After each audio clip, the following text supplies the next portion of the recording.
Hello everyone, it is Saturday morning. We have lots to talk about. This is Macro Café. I'm your host, the Cowboy. Let's get started.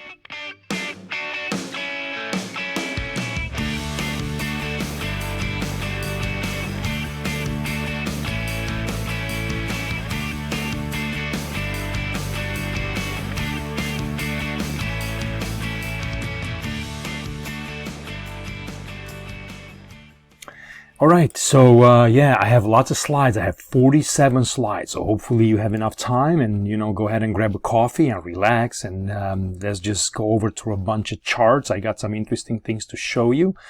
We're going to take a look at the core markets. Then we're going to follow up with some interesting market trends. We're going to take a look at Elliott wave counts in the S&P 500, the NASDAQ 100. We're going to take a look at gold, commodities, oil, copper, a mighty king dollar right here, and then we're going to close off with bonds, yield curve, and you know what, I forgot to put in here the Arkk ETF. I want to take a look at that as well because I think that shows signs of improving, and I think a lot of people kind of watch that. So let's jump over and start with the core markets.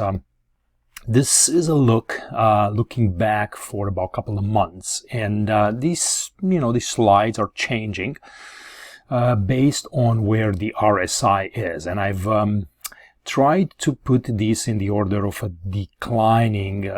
descending RSI. So we're starting with the strongest RSI, and then we're going to go with the weakest. And you can see in here that the Russell, it's been the strongest so far, followed by the Qs. This is the NASDAQ 100. Then we have the spiders, S&P 500. Then we have some international markets in here, and then we have Bitcoin. So a lot of these charts, if you look back, maybe prior to this period, prior to these 2 months, most of them were towards the bottom of the page. And who was on top of the page? Well, you've had commodities, you've had energy, you've had oil, you've had agriculture. All of these charts were up at the bottom, and now they're down at the, they were up at the top, now they're down at the bottom. So I just wanted to kind of show you a quick picture of where we are and what's been happening in terms of risk ever since the mid-June in here. We have started to recover nicely in these markets, and we might have already found a pretty important low across these asset classes. Dollar is still kind of sitting here in the middle. Gold is trying to recover a little bit, copper as well. So we have something towards the middle of the pack, and I'm going to show you the charts and the counts on those to kind of tell you my thoughts. But I thought that this is an important picture to kind of look and see, where the risk is, where the sentiment is, and kind of what's the weakest, right? You look at the oil that continues to break lower, energy and commodities that are pulling back. So is this a temporary thing, or are we already shifting back towards more of a risk-on environment? Let's continue to take a look. So for that, I'm going to run you through some interesting market trends, and these are mostly ratios between separate markets, where we're going to see who's strongest, who's weakest, and then kind of where these trends are telling us that the markets are likely to go, or kind of what's been the shift here lately. So we're going to start by taking a look at the Vanguard Total Stock Market, and that's the VTI, that's the ETF. And then we divide the commodity index, the GSG, and when the markets topped, there was a big flight towards commodities, and especially when the inflation rising and being so aggressive, right, the commodities enjoyed a very nice rally. And so every time this this ratio moves down, that's in favor of the commodities. When it starts to move higher, is in favor of the overall larger stock market. So the question is now, is this done, and are we ready to be resuming higher, where the stocks will outperform commodities, or is this just a shorter term pullback? But I have a 52 moving average in here, 52-week moving average. We're still below that. So this ratio continues to be, let's say, in favor of the commodities. But since July, mid-June, July, when the stock started to recover, this ratio is now moving in favor of the stock. So is this a V-shaped recovery? We'll see. I'm going to definitely watch some of these levels, maybe the 52-week moving average as well, and see if we can climb back above it, and this trend can start to be reestablished. I think if the inflation comes down And some of these recession narratives are starting to pick up, and then with the Federal Reserve possibly thinking about slowing down on their rate increases, it's possible that this ratio will continue to push higher, but we'll keep an eye on it and see what happens there. The next one is the same. It's the Vanguard Total Stock Market versus the international stocks, and you can see we're breaking to new all-time highs in here as well, which means that the US stock market in here continues to outperform the rest of the world. So it's still pretty much the best place to be. It doesn't mean that it's necessarily doing well. It's just that it's outperforming whatever else is out there. So this is a ratio that shows you that trend here continues, and people continue to prefer the US stock market versus anything international at the moment. We've had a little bit of a correction in here. You can see maybe just a simple ABC here, maybe a flat, and we continue to push higher in that. The next one in here, it's growth versus value. So this is one of the the most kind of watched ratios in there, and we've had a double top here in growth, and that's been selling off. You can see this aggressive move lower in favor of value, and when stocks kind of started to bottom again mid-June in there, you could see that this ratio is moving back up higher, so people start to prefer growth. Now we're not out of the woods yet. We would have to climb back above this 199 in the ratio where the 52-week moving average sits, and then possibly this swing low that's in here, 195. So there might be still there's still, I think, a tough road ahead for the growth stocks, but they're showing definitely signs of improving, and this ratio has been in favor of growth, for a long time in here. So I think it's very hard for the markets overall to rally and to have strength without the growth stocks participating in it. So this ratio just kind of shows you a nice recovery out of there.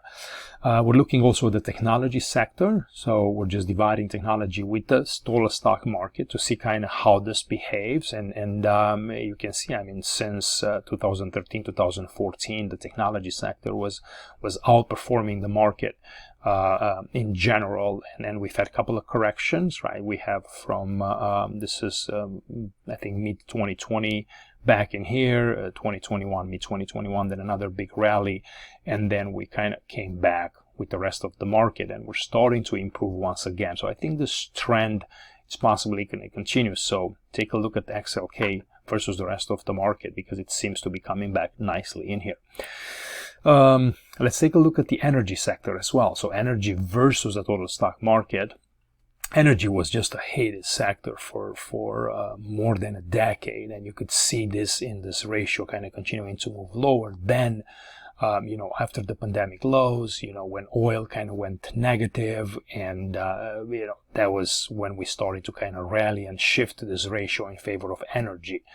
You hear that narrative out there that the world is hungry for energy, that there is not enough infrastructure, and with the rising of this electric cars and vehicles, and then a shift towards more thirst for energy, that this sector could be one of the best, let's say, over the next decade. The trend in here shows you that there is a move in favor. That continues to be the case, but with the return to growth here versus value, I think the energy has been kind of kicked back a little bit. So it's probably going to find some support here at the 52. And, we'll just kind of watch it, I think, and I'll have some charts for oil, which continues to move lower. A lot of these commodities have been starting to push back. So, it could be just a simple ABC, and then we're back, to stocks and energy. Maybe we'll just kind of float sideways for a while. But, definitely an interesting chart in here, and with this outperformance of energy versus the stock market.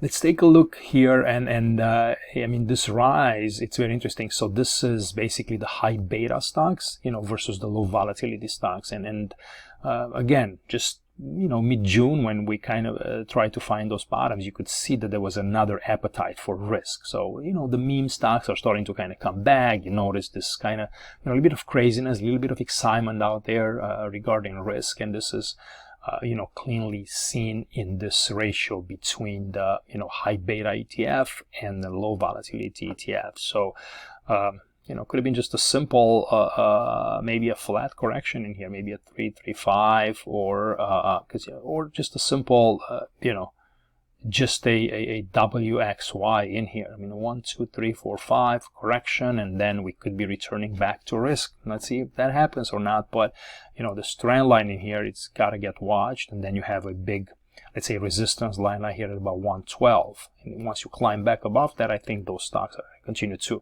outperform. So just an interesting ratio regarding those. Now, one of the most important charts out there is this one. This is a ratio between consumer staples right here at the bottom versus the consumer discretionary. So when these things move higher, people are looking for safety, and they're favoring everything that's in this kind of the staple sector of the stock market, where you have beverages, you have McDonald's, you have energy, you have some stuff like that, where it's you're looking for yield, you're looking for safety overall, and you're not really buying consumer discretionary, right, stuff that's a little bit riskier. So when this ratio moves higher, the stock market moves lower. When this ratio moves lower, the stock market moves higher. So you can see just a similar story, a quick rally in XLP versus XLY, right? And then it was a similar move up here, right, as the markets were working out this flat back between 2018 and 2020, this ratio was moving higher. Then we've had the next move in risk into the S&P 500, and then we started that correction right at the top. The XLP started to push higher, and now we're coming back. So the question is, how much lower this will go, where you find support, where's the resistance on this, and for right now, it looks to continue to be in favor of, of stocks pushing higher. And I have some counts on the S&P 500 for you, but that's an interesting one. And then I'm going to close off this part of the presentation here by looking at the S&P 500 price action. You see the 50-day moving average, and then you see the 200.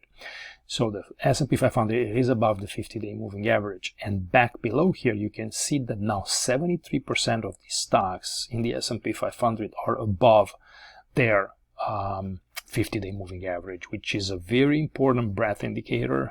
You have, I think, a major participation from all the sectors here, and that's kind of how it starts. You need those stocks to regain their 50-day moving average. Not as many yet above their 200, which is the ratio which is the indicator that's up here. Only about 37% of them are above their 200-day moving average, and you can see that sits right now at about 43.37. So important development. We were talking about, some of the extreme levels that were reached in stocks below their 50-day moving average, and if you watch my presentation from a couple of months ago, when we've had all this kind of whacked up ratios and this extreme sentiment and risk, I was talking about how it feels like the market is extremely negative. Everybody's just kind of throwing everything out the window, and how important it is to kind of start to look to the other side and start to think about putting risk on because of those extreme indications in the market. So we've had a pretty decent rally in here. I'll take a look at the counts here shortly, but this kind of shows you that there is a big participation, and if we can get this even higher, we're up here at about 80 resistance, so we might have some slowdown, but then you move in the next kind of let's say level of of strength above the 80 mark, and then you move between 80, and then once you get to 100, then it starts to get a little frothy, right? Or maybe even 95 or something like that. You can see those previous zones where you can start to kind of pull back a little bit more. So this kind of completes the first part of the presentation, when we looked at the core markets, we looked at some of these trends, we looked at the story of the market for the past couple of months in here as we're trying to recover, right? And the next one, I'm going to take a look at all these macro assets through the eyes of the wave principle. So let's get right on. The first one that I have is the S&P 500, and this is a chart that I presented back in July 16. So this was the last time I've done the Macro Café.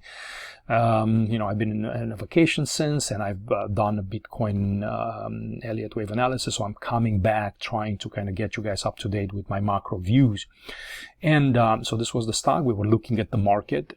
This was the count. We were looking at the market as a WXY pullback to the middle of this channel, longer term uptrend in the markets, and this is seemed to look like a double zigzag in here, and we counted a small ABC, and we were looking for this thing to kind of try to push higher. So the next chart here shows you the updated one, which I took a snapshot today on August 6th. So WXY, and then you're starting to recover, right? The markets are starting to push back. So what's the expectation following a wave 2 pullback? Well, the expectation is that we're going to get a wave 3 rally that's supposed to come next, and that starts by starting to notice some impulsive move of these lows and starting to create a trend. You break above some of these channels and trend lines that are connecting the tops, and instead of making, let's say, lower lows and lower highs, you're starting to shift back towards higher highs and higher lows. And the market has been doing pretty well. We're challenging some important levels right now, but this will remain my preferred interpretation. And as long as this 3624 doesn't get challenged, I think that this will continue to work out, in our favor. Now, the question is, if you just look at this chart, is it enough for the second wave to be the size of the second wave enough to satisfy the correction following such a long impulse, or will this become even more complex? So we're going to look at the WXY, maybe another X and then another Z wave. Will we get a WXYX, and then the Z wave could be a zigzag, or it could be maybe something else, right? You could get a 3.3 type correction, and that's the question. I think it's very important that we climb above this X wave to kind of start to have a stronger indication that the larger third wave is underway. There is an interesting rally so far, but I don't think we're out of the woods. It looks good. So here is the count on a smaller time frame. We're looking at the 1 day, and this is the cash market, is now the future. So ABC for the W, up in X to the prior B wave high. This is kind of how you can identify what the X wave is likely to stop usually. Then you drop down in an impulse in a wave A, you go up in B in 41.77, then a sharp drop in a 1, 2, 3, 4, 5, and C. You remember both sentiments at the low of this A wave and at the low of this C wave were extreme, and some of these indicators were basically screaming, pay attention for rallies. So we've had a wave 1. We've talked about this ABC pullback. This was in July 16, and we were looking for the beginning of a next impulsive move higher. Now, this could be counted two ways, right? You can have a 1, 2, 3, 4, 5 if you believe that wave 2 is finished, or it could be another ABC. You can't really tell which one is going to pan out, but these two things are very probable. So it doesn't matter which one is going to be. From a trading perspective, it matters that you can trade either a C wave or a third wave rally, right? That's kind of how I look at it. How does Elliott wave help me to put on positions that can generate income, or I can be on the right side of the market, right? So many people ask, well, what is it? Is it going to be a third wave, or is it going to be a C wave? Like, really doesn't matter to me. What it matters right now, it matters that I can trade an impulsive move after I notice an ABC pullback. I know that the market is going to move higher. How far higher? That's up to the market, really. My job is to extract capital out of the markets by trading with the next move that's likely to happen. So we'll see if this move is going to end up being just a C wave. So we're looking back here, right? If this is just an ABC, that means that we're probably going to fall lower. If it's a 1, 2, 3, 4, 5, that's going to be a nice impulse, and that's going to tell me that the market is probably going to continue to rally. So, I think we're still not complete in here. It looks like we're continuing to rally. It doesn't look like a C wave. It looks, more like a third wave type price action. It's a little bit aggressive. It's, the angle of ascent is quite strong. So we could be still working this larger third wave. Now, if you start to break below these levels right here, right, then we're starting to we're starting to think, and that's going to be the level that's going to make me change the labeling on this to more of an ABC move out of there, right? Because the moment you start to break below this wave one top, then it's likely that this was probably a corrective move, and we're probably going to retest the lows or maybe even break lower. So these levels in here are very, very important, and that's kind of how I get defensive, or I start to look at the market, from a different lens. But for right now, I think we're doing a pretty nice rally in here, and we're sitting very, very close to this 41.77, and once we kind of climb back above that one, we're probably gonna, we're finding some resistance. You can see there's a pretty big zone of supply right there, and then we're probably gonna do a fourth wave and a fifth. If we're getting a fourth and a fifth, then I'm gonna be encouraged that this low here, it's an important low, and we're probably gonna move above the top of this wave one.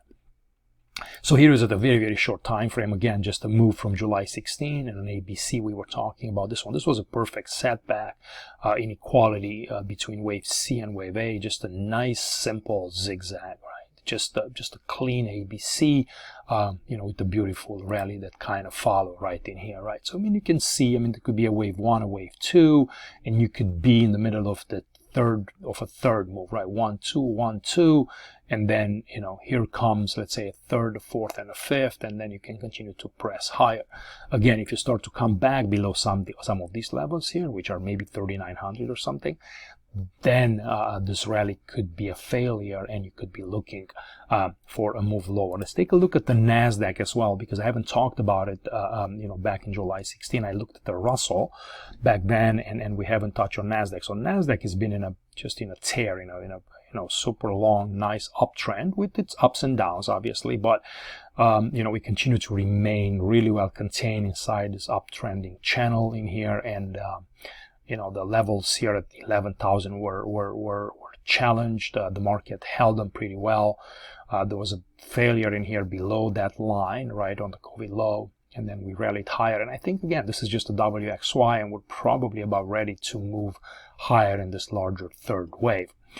So that would be, somewhere towards the top of the channel. It might be towards 2025, 2026, who knows, 4 or 5 years down the road, as this market kind of starts to recover and continue to push higher. Maybe the earnings will grow, maybe the inflation will come down, right? There's all this kind of fundamental backdrop, but the charts continue to look quite encouraging. And, it's one of the biggest corrections we've had in a while in the Nasdaq in here. I think we corrected, 35% or something in the Nasdaq. So here is a look at the shorter term time frame on a one-day chart. Just an ABC up and X to the prior B wave I. So textbook corrections in here. Another impulse, another B wave, and another C. And now we took this B wave top, and that's very encouraging. You're going in a 1, 2, maybe another 1, 2, 3, 4, and 5, 4, and 5. So I'm watching this dotted trend line, because I think we're probably going to find some resistance in here. There's also a big supply horizontal zone, so the markets might struggle here, maybe for a week or two. We'll see what happens, but definitely, if we're starting to kind of get back above those levels, my next targets will be up here towards 15,265, towards the top of this X wave. Once we get up there, we're probably going to get a pullback. We're going to create, what it looks like an inverted head and shoulder, and that would be, the next signal that the market is probably going to start to push higher. So there's still plenty of time in here. I'm sure, there's probably going to be a lot of data coming. We have inflation data next week. Then we have the Fed in September. October is a notorious bad month for the markets in general. So it's not going to be, that easy to kind of climb up through these levels. But the fact that we have failed to continue to decline, I think it's an important sign, and we are here with a nice recovery. Could it be, again, another X wave, another failure? Yeah, it's very possible. So if you start to kind of get back below 12K in the Nasdaq, it's going to start to look pretty tricky for the markets overall, because you can start to begin a larger decline. Right, so we'll take it one day at a time. I talk about this with my members every single day in the Pro Room videos that I do every morning. depending, morning or afternoon, depending on kind of how I'm lining up. But you know, my members are getting a video every single day about the markets and kind of where we are shorter term, what we're trading, and all of that. And not only we're not only talking about you know, Nasdaq, all these macro charts that I'm kind of showing you, we discussed them, you know, along with the cryptos as well. So anyway, just a quick pause on that. So the next chart I have is the chart of gold, because gold has been in an interesting setup in here. I have a couple of counts in here, and I'm going to still kind of, you know, hang on to this bullish narrative, even though it looks like, you know, if the inflation comes down and the commodities are kind of crashing, there might not be a lot of juice in gold. You know, but I will continue to look at this count and, you know, as having as a primary interpretation here through this, you know, flat and this ABC, right? So 3-wave move down in A, ABC. This is from July 16 again, with the 5-wave move down in C. We were looking for the market to drop a little bit lower in here, and then start to recover. And here we are with an update. We created a low at 1680. And, you know, we've enjoyed a very nice rally in gold in here, I think, over the past week. So, now, is this the bottom? Is this an indication that this, you know, wave is going to start? I think we need to see a little bit more in here, you know, just a stronger, maybe 5-wave advance. We wanted to climb back above maybe 1900, 1950. And, you know, we want to do this in an impulse and not in a 3-wave move, because, you know, if you're going to get a 3-wave move, this becomes a wave A or a wave 1, and then you're looking at the B, and then you're looking at the stronger decline, and I have a chart for that. But here is the next one, right? So this was 1, 2, 3, 4, and 5, right? And if you're looking at this, looking as a 3-wave, you have a 1, 2, 3, 4, no overlap, and 5. Then up in 2, down in a clean 3, up in 4, and then 1, 2, 3, 4, and 5 for a C.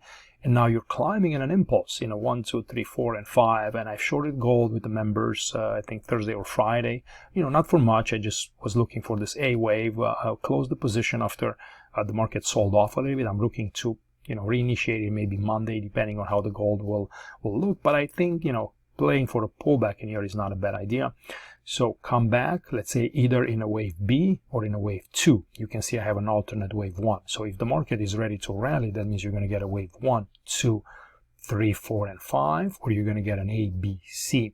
So in terms of trading, you know, choices in here, you know, trading a C wave or a larger third, you know, could be something that could be looked at. Obviously, using 1680 as a defense, because if you break below this, then you know you're wrong and you got to get out of the market. So how this is going to pan out, we'll see. If this is the beginning of a larger uptrend and we're going to climb back above $2,200 in gold, remains to be seen. Or if it's going to be a 3-wave move, that's going to be an indicator that the market will come back down. And this is kind of how this would happen. Double top in gold, 1, 2, 3, 4, 5, ABC up, maybe towards 1850, 1900 in 3 waves, and then a crash lower back towards 1400, where you have this larger demand zone. It's very possible. You're losing a lot of volume in here. I'm not sure, but you know, we'll continue to trade as the markets is giving us further data.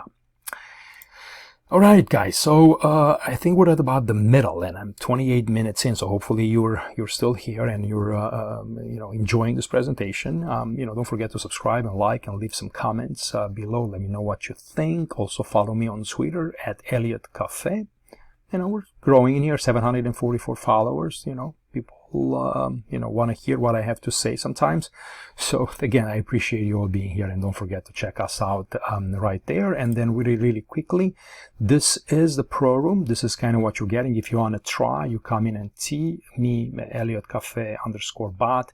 This is the link that takes you to the pro room on Telegram, and that's where I get in detail and in the nuts and bolts of Elliott Wave and all the counts and all the macro. And you know, I have numerous charts and videos and the Elliott Wave course, and you know, we're you know, pretty comprehensive in kind of what we're covering in here, from altcoins to, again, the course, the main channel, the chart room, stocks, live trades. You know, I showing there everything that I do and what I take, you know, with stops and targets and performance and all of that. So you can go ahead and check us out. you know, and I'm going to keep going in here. So, all right, next, U.S. oil. This one, I've got a couple of counts. I'm not really favoring this one anymore. This one, again, is from July 16. You know, we've been kind of pushing lower. You know, we broke some key zones in here. We dropped below 90 in the oil market, and I don't think this count it's gonna work out. We're getting dangerously close to this wave one top. For a fourth wave, we were supposed to hold these levels, and we actually didn't. So I got my doubts that oil is going to have enough strength to kind of break above 120, 130. I think there's a lot of political pressure for that not to happen. And there is like a lot of other variables, and it doesn't look like you know, oil is going to have enough power to kind of break much higher, at least in the near term in here. So I'm looking at the count as being 1 2 3 4 1 2 3, triangling 4 up in 5. I've showed this one you know, last time as well as an alternate, and I think I'm going to upgrade it here to a primary. I mean, we've broken below you know, pretty major support in here. We are below the 200-day moving average as well, and there's you know, high probability that this market, this uptrend here, it's you know, it's probably done for now, and we're probably going to come back here towards 80, 70, maybe even $60, $62 in oil. We'll see how it looks, but we've been taking some you know, some short positioning in here. I'm short on Arkk, so that's a stock that's been a, you know, a sweetheart. You have a pretty interesting head and shoulder on there, and I talk about it you know, in the videos as well. So I don't think I have the chart of oil below the 20-day moving average. That's what I was hoping I have it, but you know, we are below those levels, and it looks like it's got a pretty strong downside momentum, so I wouldn't necessarily fade this. It looks like you have a leading diagonal in a wave 1 or A, and then up in a short B, and then we're pushing lower in here. You know, we're still very close, so I'm just going to kind of close with this. I mean, if you look at this, right, this is the top of the wave 1, right, and as we know, for like from the previous count, if this fourth wave is still in progress like that, you know, you cannot get below this wave 1, and we're so close to it that I doubt that that's the right count, and that's why I think that we're probably doing something else in the oil market. Now here's a look at the copper. Again, this is a chart from July 16. We were watching for a nice rally from those levels because you know, it looked like you're hitting important fib retracements at about 618, 314 in copper. You know, the count on this third wave looked like it was you know, about to be complete right there at those levels. And you know, here is the next move in copper, higher from the 618. Now you're trading 355. You passed about 23% for a fourth wave. You're getting close to 38%, which is sitting right now at about 368. So I'm expecting these levels here to offer a bit of a resistance, and if there is still a fourth wave forming, we should not climb above those levels, but instead we're going to pull back, maybe create a triangle.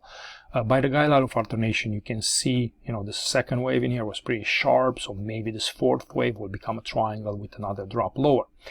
What does it mean for the overall economy and, you know, global trade? If copper continues to push, that means, you know, recessionary times and you know, more fear and you know, slow economic growth. We'll see what happens. I mean, if copper it's able to start to climb back and get back towards above 4, I mean, 4 is an important level in here. I'll show it to you. It's you know, then we can probably return to you know, to growth and more you know, let's say economic excitement and start to push higher. But I would definitely watch this 368 in copper. I'm not sure how many of you guys traded. We actively traded in the room as well via futures, but you know, it's a nice market. It's kind of very volatile, but it's got, you know, nice technical levels, and it responds well. So it's something that I'm enjoying trading. So this looks like a 1 2 1 2 3 4 and 5 4 and 5. I'm going to have to move here a little bit faster. My battery is running out on the laptop. So here is a shorter term look. You know, nice ending diagonal here. I think that looks like to be in a towards the bottom of this third wave. We were monitoring that. A nice sharp rally. Again, coming back. This does look impulsive. It almost looks like I have a 1 2 3 4 and 5. So it could be just wave A of 4, then down in B, and then up in C again. If you're climbing back above 4, in copper, that means that you know, this correction could be complete. and there might be a flat in here in some kind of a 3, 3, and 5, and then copper could rip much higher. So that's kind of how I'm going to look at it if the market is going to climb back above this $4 level in copper. Here is a look at the dollar, guys. This is again from July 16. We were looking for a top in the dollar. This is UUP, so it's just the ETF, but 161.8, 5V1. We've had the drop in the RSI, drop in volume. It's starting to look like it's toppish from the candlestick formations as well. And here is the move since then. We've kind of dropped back down. Now, it's still early. It doesn't, I mean, we're starting to get early evidence that we might have an important top in the dollar. We're below the 20-day, I think, and not below the 50 yet. So I'm going to watch that, because I think if the dollar drops, you know, we're going to continue to, you know, have good performance out of stocks, out of cryptos, and I think the dollar is very important. So I'm watching this. You know, definitely a move back towards 27 will make me, you know, assign a high importance to this high here in UUP. So that's kind of what I'm watching. You can see the RSI, it's been stabilizing and even dropping in here. So I think that you know, I'll continue to try to be a seller of rallies in the dollar looking forward. And here is an interesting correlation here between the Arkk ETF in black, or in blue, whatever, and then in purple I have the dollar index, which is inverted, right? So as the dollar was moving higher, the Arkk ETF was crashing, and now as the dollar is selling off, which means that we're pushing higher in here, right, 106.49, you know, the Arkk complex is starting to react and start to look a little bit better. So that's why I think the dollar is very important, because if this thing starts to move lower, we're going to enjoy, you know, these risk assets are probably gonna accelerate to the upside. So continue to watch this ratio. Dollar inverted, Arkk ETF, and take your clues from there. But it starts to look interesting, and I'm going to have a chart for the Arkk ETF towards the end of the video. And then I'm going to spend a little bit of time talking about long-term rates, short-term rates in here, just about yields in general. I think that's an important macro indicator as well. And you've been hearing people talking about the inversion of the yield curve, and you can kind of see it in here. This is the dynamic. So this is the whole yield curve, right? You're starting at, you know, 1 month at the T-bills, and you're moving higher treasury notes, and then you're moving higher into, you know, bonds. And you can see the inversion between the 2, which is right there, and the 10, which is right there. So massive inversion. I think it sits at about 40 basis points right now. And then you're, you know, towards the end of the curve, you're starting to climb again. And then you have another inversion between the 20s and the 30s. So, you know, at the shorter end, we're still doing okay. But, you know, these are definitely signs that, you know, there could be a recession around the corner or something heavier.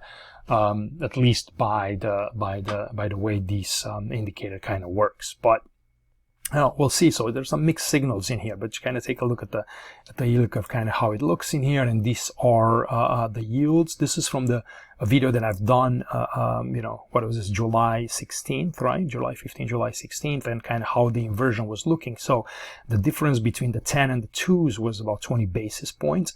The difference between 10s and 3 months was at about 56, right? And this was the yields at the time. And here we are updated, you know, almost, I don't know, 3 weeks later or something.